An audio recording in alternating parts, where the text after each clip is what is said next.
نحمدہ ونصلی ونسلم علی رسولہ النبی الکریم۔ ناظرین، روحانی کلینک کی طرف سے السلام علیکم ورحمۃ اللہ وبرکاتہ۔ آپس کی رنجشوں کو ختم کرنے کا، غلط فہمیاں دور کرنے کا، بدگمانیاں ختم کرنے کا، آپس میں محبت پیدا کرنے کا ایک خوبصورت نورانی اور روحانی عمل پیش کر رہا ہوں۔ بعد نماز مغرب یا بعد نماز عشاء 2 رکعت صلاۃ الحاجت کی نیت سے نفل ادا کریں۔ نفل ادا کرنے کے بعد آپ نے کرنا کیا ہے؟ یا اللہ،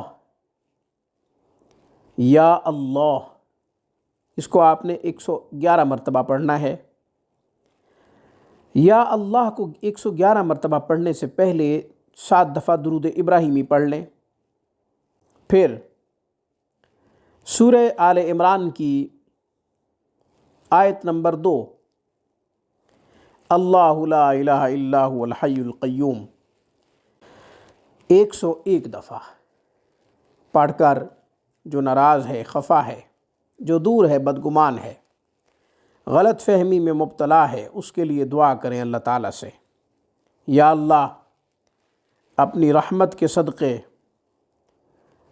اپنے خاص فضل و احسان کے سائے اور کرم کے سائے عطا کرتے ہوئے مجھے یہ رشتہ دوبارہ لوٹا دے۔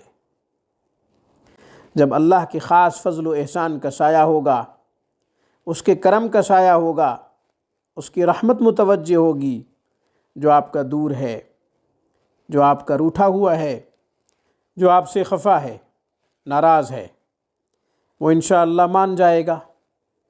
سب سے بڑا فائدہ یہ ہے کہ سنگ دل کے اندر محبت پیدا کرے گا، کسی بھی پتھر دل کو مہربان کرے گا۔ آج کی گفتگو میں بس اتنا ہی۔ السلام علیکم ورحمۃ اللہ وبرکاتہ۔